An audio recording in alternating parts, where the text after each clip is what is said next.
Mister, how do you operate this Twitter thing or this Instagram thing or whatever the heck?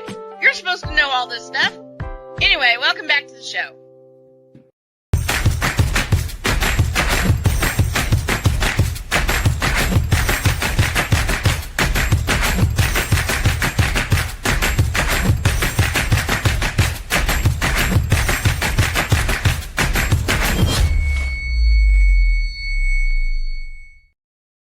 I've got to redo that.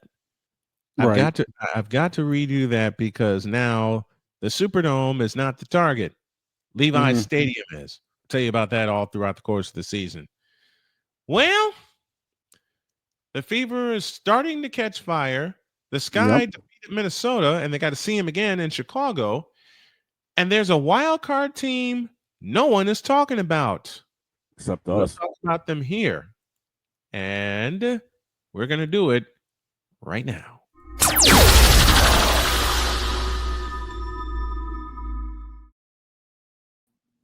Oh, you didn't know? Your ass better call somebody. You're welcome. You're welcome. Absolutely. Allie, how are you, my dear? Thanks for coming on. Doing well. Doing well for a Monday. God, I wish my hair looked better. But it's fine. It's fine. That's fine. Yeah. You're good. You're so kind. Thank you. I appreciate that. Yeah, I never know. My hair's been, uncontrollable, just like my mouth, my entire life. And 30 seconds in. Yep. So that's just how we do it. Yeah. I am no slave to mousse or gel or anything like that. This is my hair. This is my real hair. My mother's, I love it. Yeah. And my mother's jealous because she's got 98 years old. She still has her hair. Okay. This is a good thing. And it's straight as like a corn stalk. And it looks just like detasseled corn. Okay. So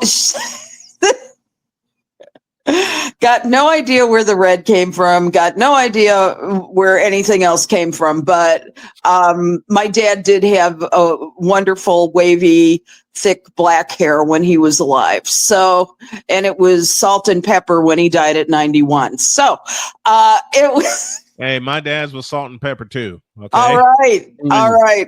My dad was salt and pepper too. When he passed away in 2007.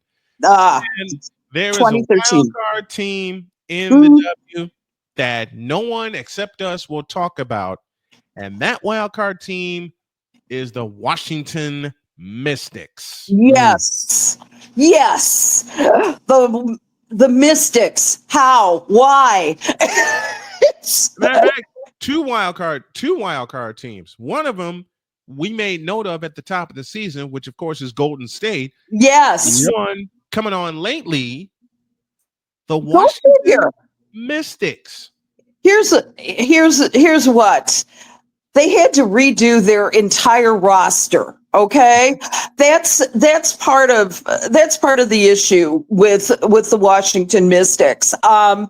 They have been a good team. They certainly have.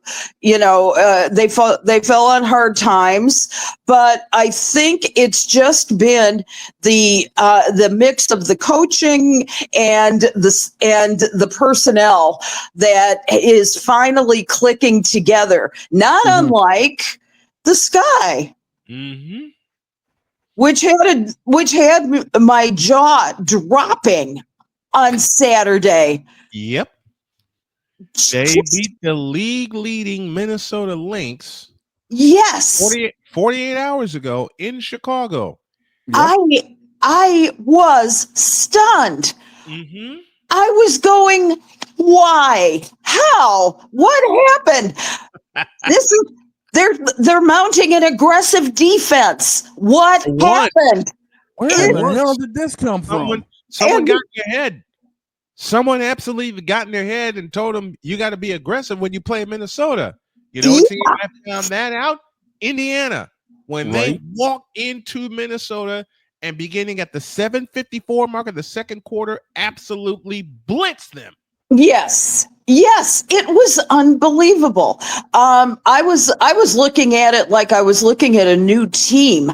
I mean, Camila Cardoso had a double-double. She had 17 points and 15 rebounds. When did that ever happen? I mean, it's a big confidence game for KC. That's a big confidence game. Beautiful, yeah. It was unbelievable. To have that kind of impact, and I think that's what Sky fans were calling for, and that's what we were calling for when we did our WNBA preview when they got drafted. Yes. To have Reese and Cardoso pull off double-doubles like on an almost nightly basis, but then something else happened.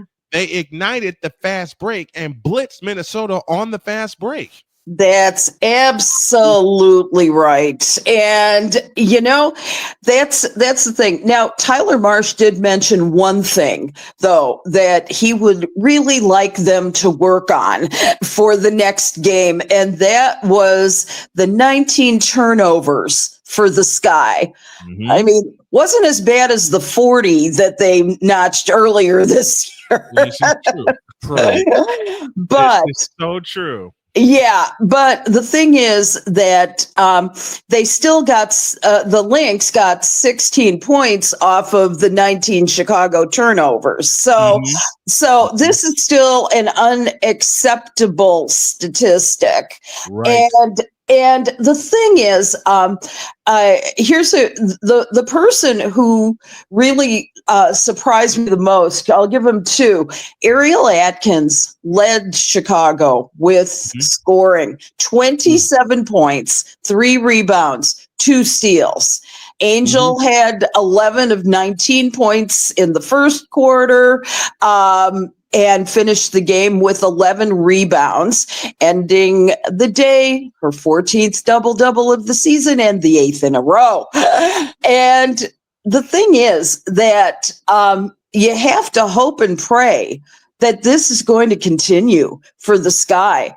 I don't know. It was like watching a different team. I'm like, I wonder if Tyler Marsh beat them up individually and said, shook them and said, come on.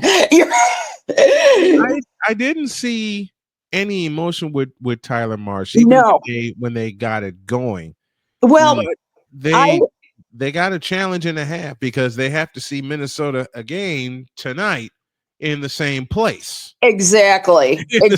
in the same place. Now, it would be something for the Sky to do it, to beat them twice in Chicago with pending trips to Minnesota coming after the All-Star break. But looking at what happened Saturday when the Sky handed Minnesota their 4th loss of the year, and we'll go through the standings in a little while, how big would it be for them to do it back-to-back games?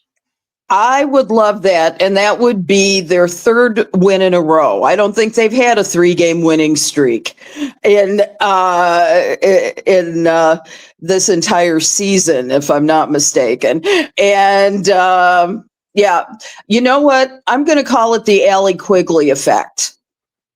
I am going to call. Did you see her banner raising in the rafters when they retired her number? I had tears in my eyes.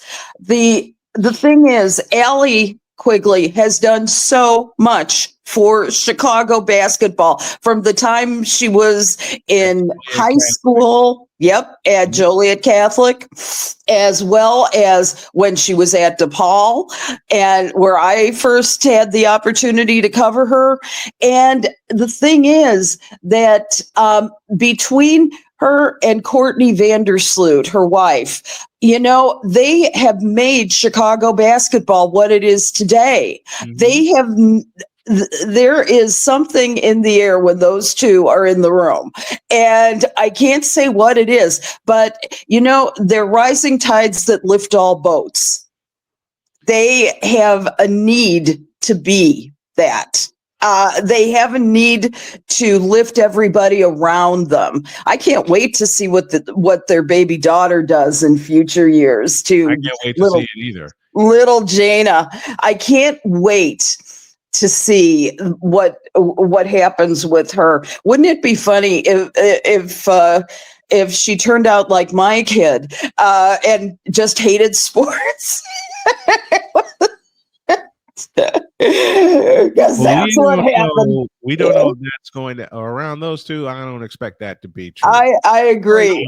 I don't expect that to be true because with Allie Quigley and the way she flipped DePaul upside down, reminds me of another player which I've spoken of often and is a very dear friend of mine, Shanice Jenkins. When she flipped DePaul upside down. So I had a chance to see two generational players at the point guard position, and then bring not just relevance to DePaul, thank you, Coach Bruno, but just excitement to DePaul women's basketball. So those two got it's a renaissance now. Yeah, it is to have Allie Quigley win a championship in Chicago. Yes, Chicago. And as you mentioned, her career and her notice started at Joliet Catholic. Yes. Because every record that fell, everybody in the local news area was covering it. And it rang a bell with me. I'm like, wait a minute. Who's this Allie Quigley? Then I saw her play. Then I saw her play. And I said, okay, now I understand the hype with Allie Quigley. Yeah. Good Lord. Now, it took a while for her to find her place in the WNBA. You know, she was drafted by the Seattle Storm, and she floated a little bit before coming home to Chicago. And it was there that she found both her groove and her wife. And, and together, the two of them, I mean, if you're in the same room with them, and I have been, and so have you, they have been, they have a chemistry and that is just so incredible. And it's magical to be around that. And it's like nothing's going to stop us now, just like the old Starship song.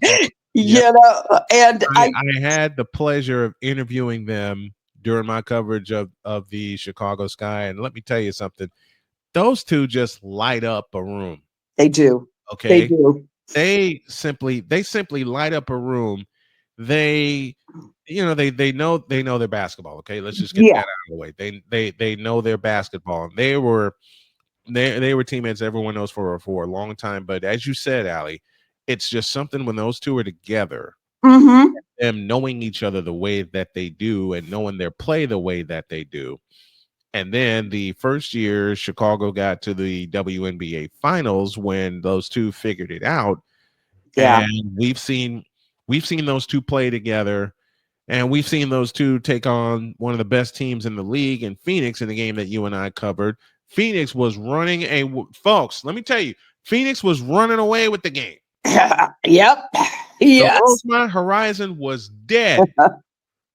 You know, it is called the Allstate Arena. Yeah. You know, it's called the Allstate Arena, honey. I know what it's called, but I know what I call it, and that's the Rosemont Horizon. That's fair.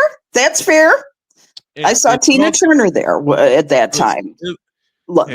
I saw the Rosemont Horizon when they had their old floor down. Rosemont Horizon. and I was also there in 2005 when Illinois made the comeback of all comebacks against Arizona, which leads to this. They were playing Phoenix. This is 2014. They were playing Phoenix, and Phoenix just jumped out to a big lead. Yeah. They charged back, and then Allie picked up her third foul. They were playing so tentative, and they couldn't get the ball to Elena for the life of them.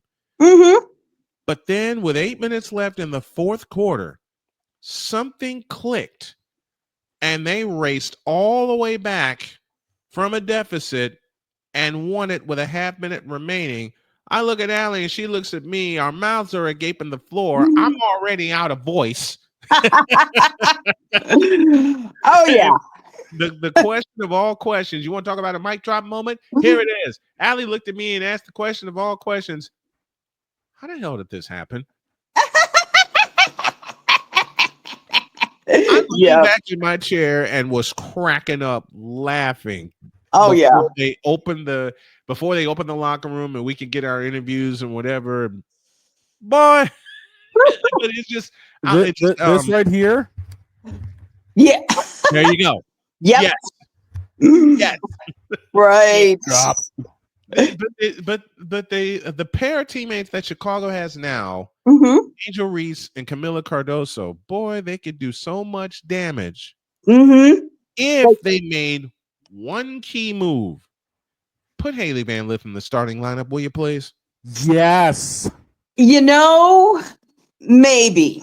I have been somewhat unimpressed with her in recent days, but okay, put Haley Van Lith in. I think that it's going to depend. Like, for example, who are you going to substitute out for that, Brian? True. Yeah. It's just like she's sitting there and she's waiting for her opportunity, and the young basketball mind in me saying, man, put her in and let her be a thoroughbred. But then the logical side of me, and there's a pretty lady behind me that knocked some sense into me, saying asked me that exact same question that you just asked me. Who are you going to take out? Was that the clunk I heard earlier? That was the bonk you heard earlier. Yes. Let me ask you, would you take out Ariel? Would you take out Rachel? Would you? I mean, you got to think who you're going to take out. Yeah. You got to leave those two in the lineup because they helped get that big victory against Minnesota, and they're going to be huge again tonight. They're starting to develop a chemistry. True. And the thing is that I think that Tyler, for once, did not look like he was a scared deer in the headlights. I've never seen that before with Tyler Marsh. He's looked scared. The sidelines. Oh my gosh. He was a deer in headlights the first day you went to interview him. For God's sake, okay? And that's a shock coming from the Aces. I don't know if it's the fact that he didn't have backup. He didn't have Becky Hammond's soothing voice to say, yes, you made the right move, baby. It's okay. Right. I wonder about that. I really, really do. Let's look at this. The Sky are now 7-13 on the season, 4-4 at home, 6-5 against the Western Conference, and 19-28 against the Lynx all time. Okay. My guess is that tonight, they'd better come doubly prepared because the Minnesota Lynx ain't no fools. Cheryl Reeve is going to be hopping mad. She was hopping mad at her press conference on Saturday. And my girls didn't come prepared, this kind of a thing. It was, it was, I mean, you could see it on her face. Her disgust, her loathing, seething disgust. It was just impossible. She didn't think it was possible for Chicago to pull off that kind of victory. Of course not.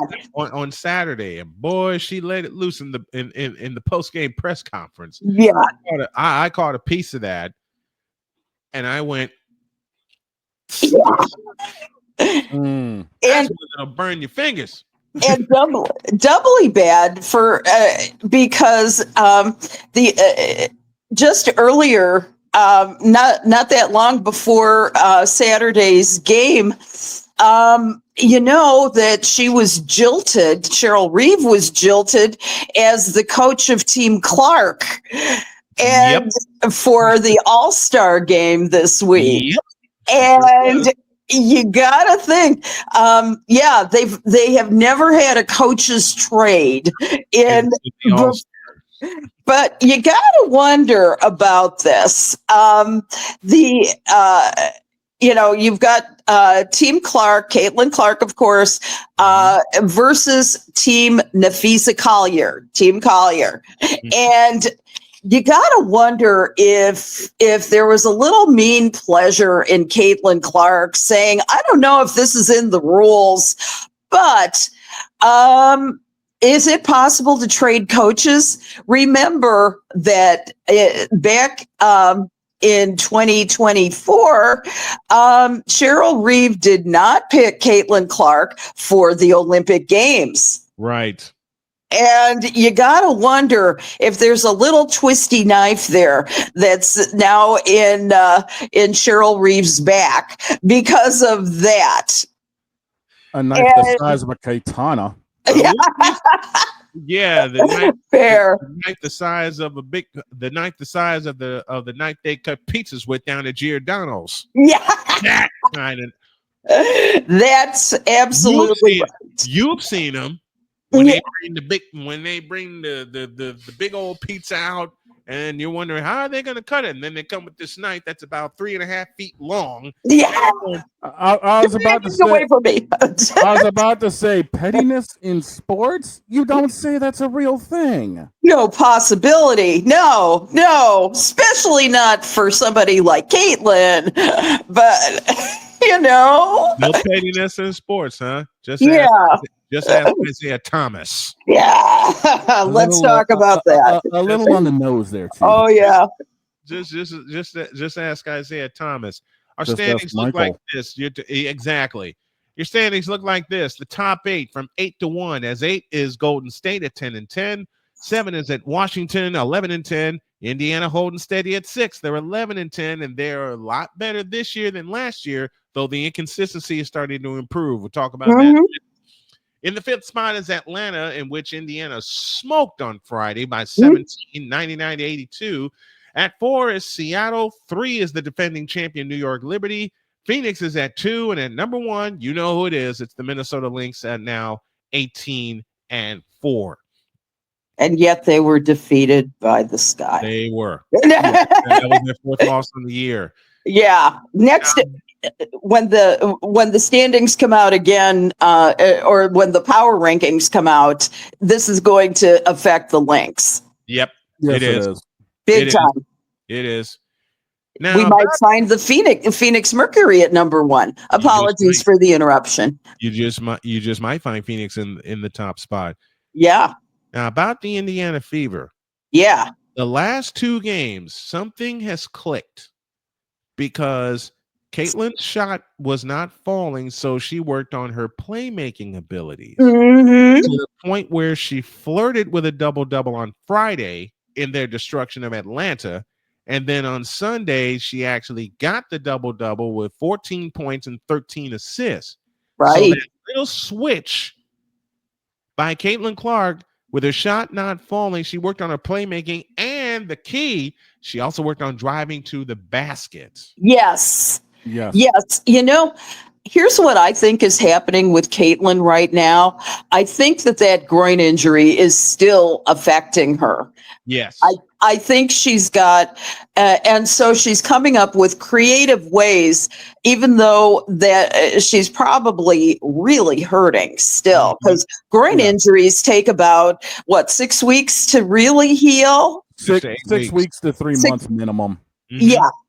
And so the thing is that I really applaud her ability to continue on, and that's the sign of a great player, that she can, instead of maybe straining that groin injury, figure out a way to get others to the basket who have non-strained groins. And I think it's better. That's better overall for the Indiana Fever as well, because I mean, they did do pretty well without her. I think wasn't it like a 50-50 record, something like that? They're split. And so, you know, they have a good team happening, but just like with the Vanderquigs, when you have Caitlin on the floor, she rises all boats in the same way. And it's so this, I think, bodes well for the Indiana Fever standing over the next many weeks. I really believe that, you know, with heading into the All-Star break, it's going to really help. I'll be curious to see what happens at the WNBA All-Star game, and exactly how Sandy Brondello, the coach that Team Clark did get, you know, the coach of the New York Liberty. I'm going to be curious to see how Clark is used in that game. And if she takes any lessons from what Stephanie White is doing, then it's going to bode well, because if you notice, Clark gets the start and plays about 4.5 to 5 minutes of the first quarter. Then she comes out for Ari McDonald. Huge signing for Indiana and Ari McDonald to have her for the rest of the season. So you give Clark some rest, and it's helped so much to do that top of the quarter, bottom of the quarter sub with Ari McDonald, who was getting used to the offense. You keep Caitlin Clark fresh for the stretch run. Perfect. I mean, dealing with Caitlin, what she's doing now is reminding me of her early days in Iowa when she was the facilitator and running the offense instead of trying to be the offense. And that is so huge right now. She is very good point. She is running the offense. Matter of fact, 6 players in double figures on Saturday, or Sunday rather. 6 players in double figures on Sunday when they hung 102 points again. Second time they scored 100 this year. Wow. Second time they scored 100, and they matched their season high of 102 points. In fact, in that game against Dallas on Sunday, the Fever set a franchise record 64 points in the first half. Damn. That's major. Yeah. 64 points, including 36 in the second quarter. It was a 1-point lead. For those of you who caught the live stream, first of all, thank you for tuning in. It was a 1-point lead, 28-27 at the end of one. And then it was all out war. They bombed Dallas with 36 in the second quarter, 64 for the half. I couldn't believe it when they were putting all the graphics up. This is this is a record. Here's something. It's one of those things where sometimes you just catch fire during a game, and everything falls. That's the magic in basketball, is that you'll find a stretch. I'm thinking back to the NBA championships when it's like everything was falling for OKC. It's like it's such a magic when that happens, and that's exactly what happened to the Fever. Now it'll be fun to see what happens with the All-Star game. I keep going back to that because this is going to be an All-Star game to end all All-Star games. Because look who you got, Team Clark. You've got, of course, Caitlin. You've got Sabrina Ionescu. You've got Satu Sabali from the Phoenix Mercury. You've got Asia Wilson and Aaliyah Boston all playing together. And and look at your reserves as well. For God's sakes, you've got Kelsey Mitchell from the Fever. You've got Gabby Gabby Williams from the Seattle Storm. She's having a pretty good year out there. You've got the rookie Sonia Citron from the Mystics, and you've got Kiki Arafin from. Am I pronouncing that right? Arafin, yes. Arafin. Okay, good.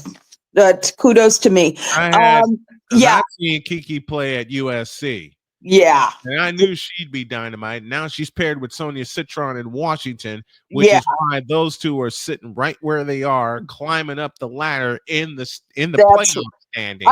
I'm looking bringing it together. And I am totally looking forward to seeing them, get into more All-Star games. I can't wait to see what happens with the Washington Mystics this season, as we were talking about at the top of the show. I love these two.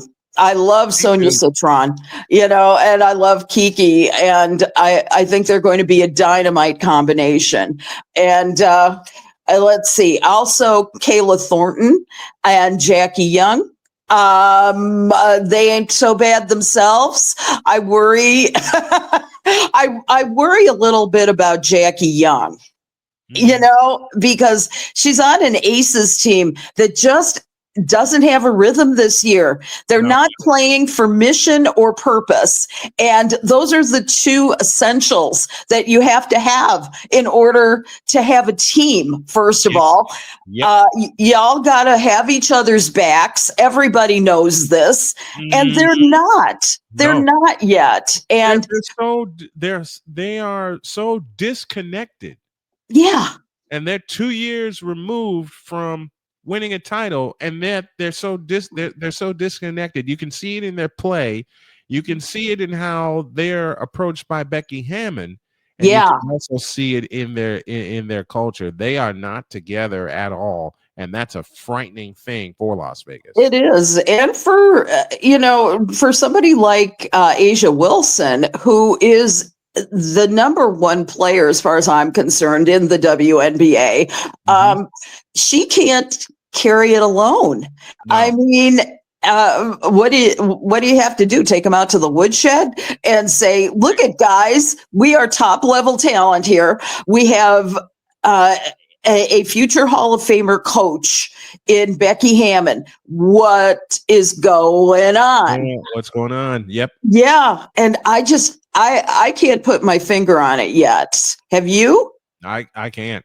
No. I can't. I mean, after coming off of an exciting victory over Golden State, 104-102, I think you would think a game like that would propel them forward and get them back together. But they've been so inconsistent all year. They're not even in the top 8 in the playoff standings, which is frightening in and of itself, because you're talking about an Aces team that won back-to-back titles, and they're coming off of another playoff appearance.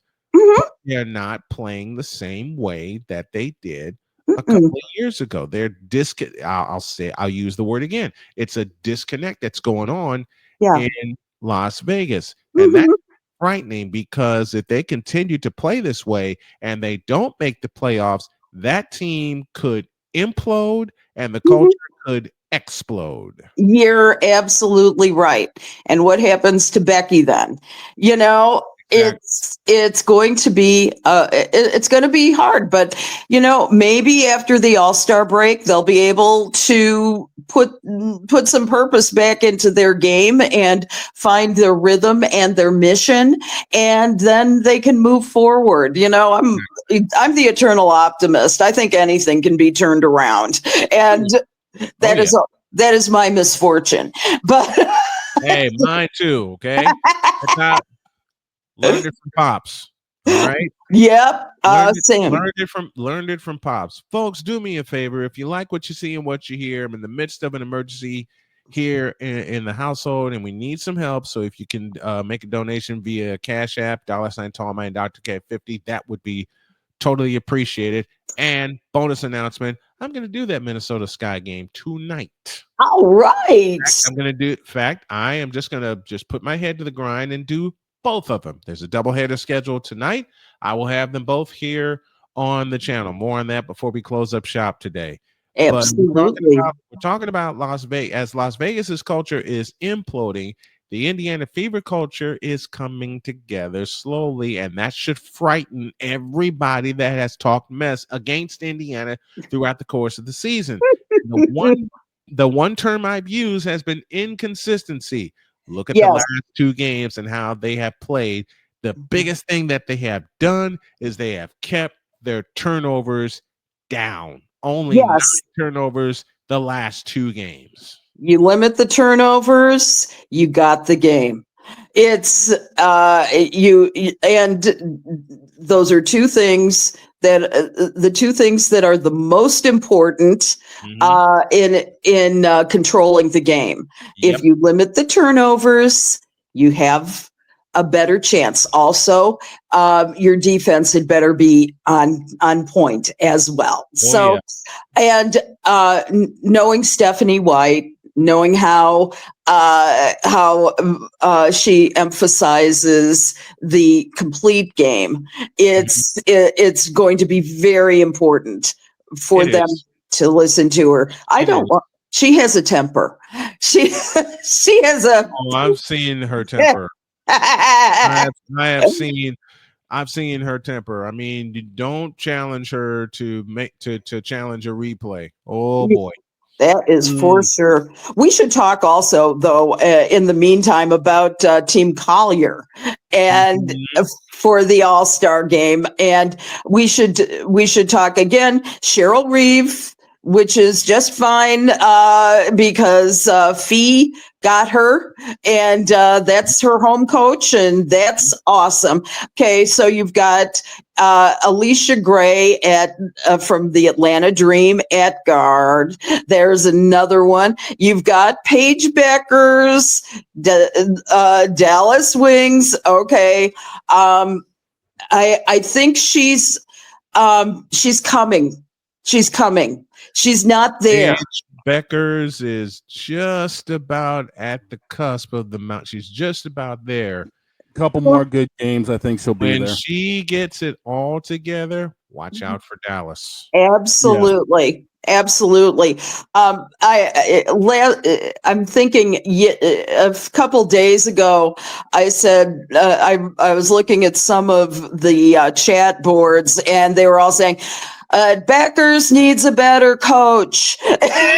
Oh, you saw that one too, huh? I did, yeah. And I'm going, yeah, probably, but he was the best available at the time, and it's his rookie season as a coach. Yeah. Rookie season as a coach. He has to figure out the players, and he has to figure out a system that'll work for them.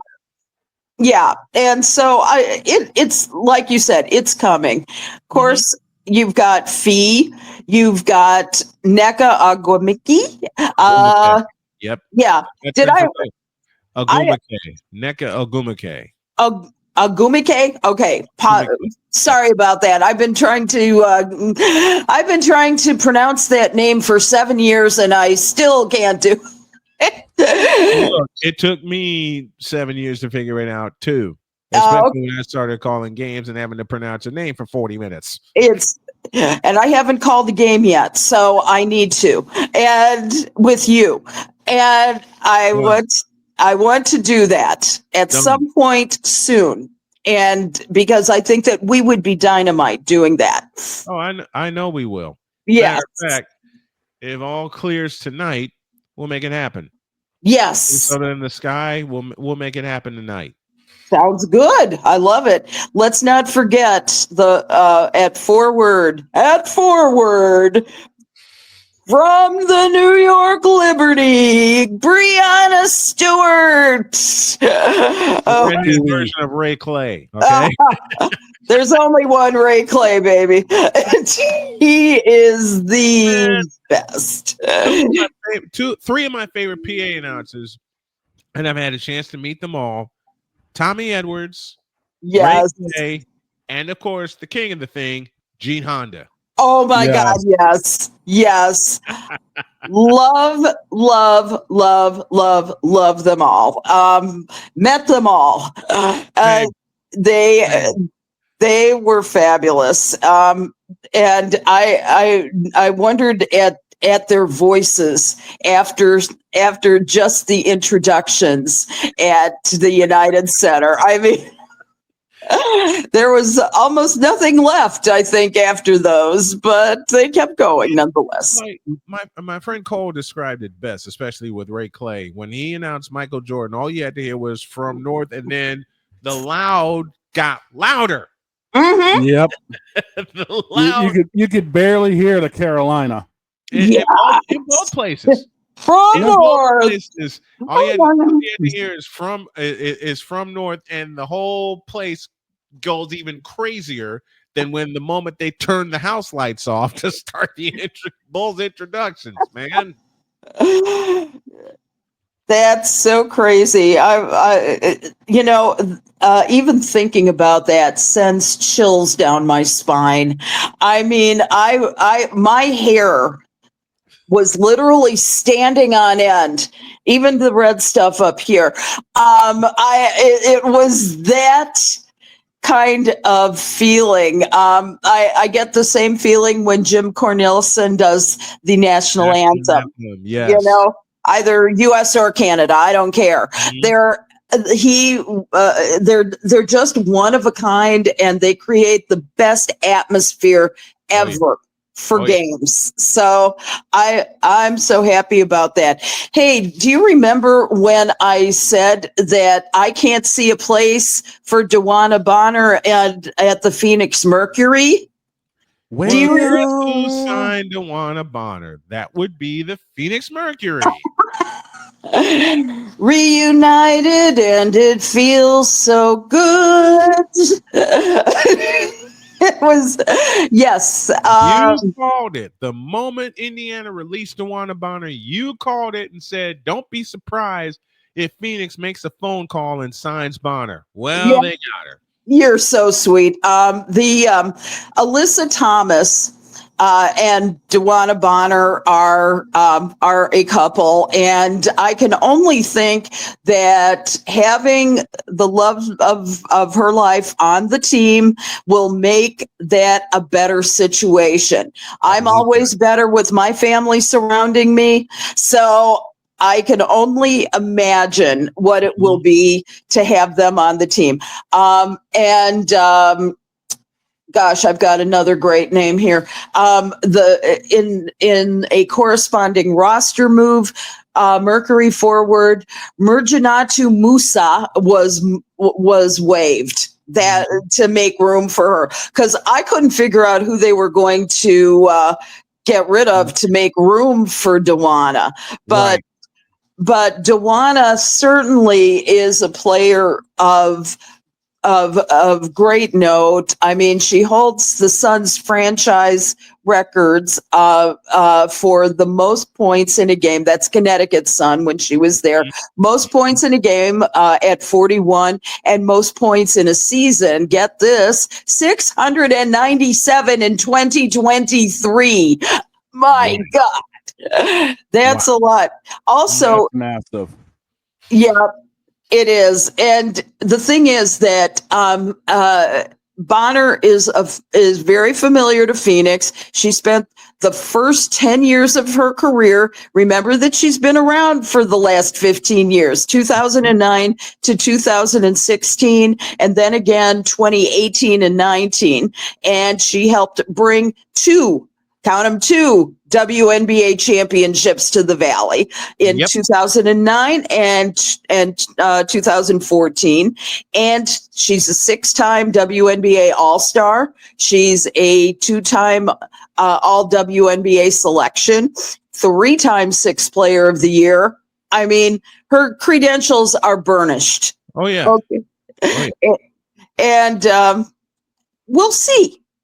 We'll see how those two square off in court, Alyssa Thomas and DeWanna Bonner. Let's see. I wonder if she's going to be a sixth person or if she's going to be starting. That's a good question. But her versatility is still there. Mm-hmm. You don't know.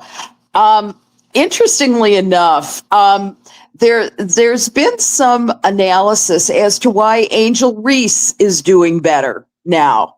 Uh-oh. Yeah. That's all I got to say. Besides the fact that she's on the cover of NBA 2K2, and that was a nice T-shirt they gave away on Allie Quigley night for her box. That's always nice. But interestingly enough, because Sloot isn't there, never passed her the ball. Isn't that an interesting observation? Yes. I think the main thing, though, is that she's playing more down low, which is her position. Yes.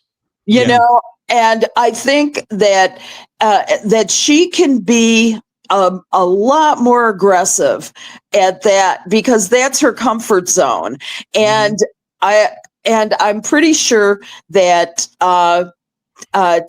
Tyler Marsh realized his mistake in putting her, what was it, the number 5 position? It was not right for her comfort zone. And in a building team, as the Sky apparently is, the thing is that she really needed to, if she needs to lead, then she needs to be in a position where she's comfortable at leading. And this is the place that's comfortable for her. And that's the spot. That's the spot where she needs to be. She needs to be down in the post. And we said that at the top of the year. And something you were concerned about when you mentioned Angel Reese at the top of the year, putting her at the 1 slot, which is leading the offense. Yeah. Talk about a situation of a deer in headlights. There you go. Exactly. And we'll see how this develops. You know, we'll see how it develops tonight. We'll see how it develops over the season. If they can continue on, if they mount the same kind of defense, say against the Mystics, let's see what happens. Right? I cannot imagine what will happen from there. By the way, Angel has also announced that part of the proceeds from did you hear this? She trademarked the word "me bounds." Yeah. Yes. I don't know if you guys had talked about that. We did. You did? Okay. Sure Without did. me, no, I get it. She has newly trademarked Me Bounds merchandise, and that will go towards the Angel C. Reese Foundation to combat cyberbullying. A greater cause I cannot think of that. So, I mean, the one thing we hit on when it came to this, when the news broke, was she definitely knows the way to market herself. She's taking the fire that people are throwing at her and flipping it. She's taken every shot they're throwing at her, and she's flipping it around, and to establish this foundation to help against cyberbullying. Huge, absolutely huge, and necessary. Very necessary, because a lot of people don't know there are people that get cyberbullied that can't do anything about it because they're not allowed to bring it to the light. Yeah, I am one of those people. You. I bring it to the light, right? That's what I'm doing with the situation that's going on with me right now, using this platform to bring it to the light. So it's a situation that needs to come to light, and it needs to come to light now.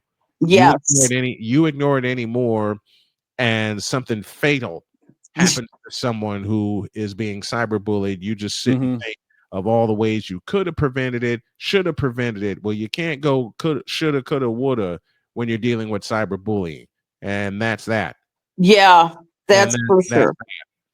The thing is that I have like my kid's been cyberbullied at times, you know, and they are very bold, and yes, they are. And they're really not shy about saying exactly what they think, at least to me.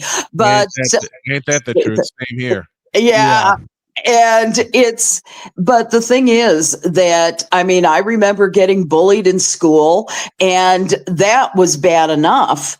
And I think that, the one thing that anybody should remember is that these are people, the bulliers are the people who were abused.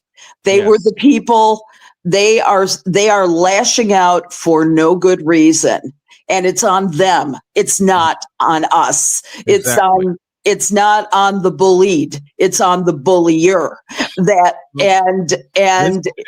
better. The bully has tried his best for the last 10 years to get me off the air, and it sort of kind of didn't work because I'm still here. And and the giant bird has been delivered to that person. Oh yeah, excellent. Every morning. We're out of time, but Allie, I will see you tonight. As the Sky and the Lynx will do battle, Allie will join me for the call this evening. I can't wait for it, my dear. Cannot wait. Same here. Have a wonderful day and a wonderful week. And I'll see you again. Mwah. See you again. Love.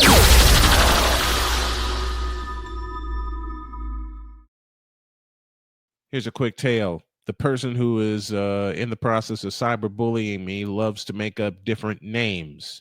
He loves to make up different profiles and try to attack me from every turn. Block and delete has been good to me for a time, but to the person who I know watches this program and finds ways to try to use things against me, your time is coming. Okay? And it's gonna be very legal. We all know people are going through the cyberbullying. Let me put it this way. We can't be stopped. We won't be stopped. You can't get rid of us. We're staying, and you got to deal with it. We're not going anywhere, and no one can make us go anywhere.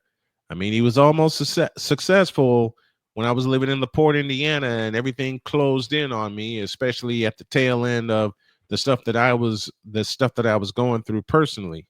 Walls nearly collapsed, but they didn't. And they're not going to collapse now. We're getting out of here. Have a great day. God bless. Remember to make your next move your best move. Always remember, if your dreams don't scare you, they are simply not big enough. Dream big, do bigger. We are, and we hope you all are too. And remember, it's the Sky and the Lynx bonus WNBA coverage with Alison Moran, and that is tonight. So long, everybody.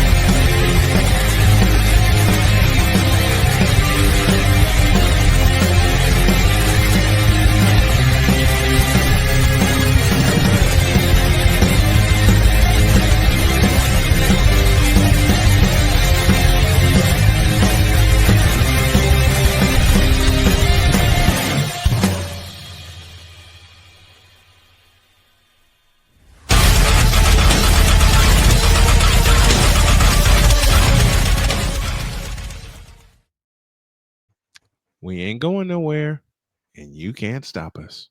Joel Embiid, you still a bitch. Bye.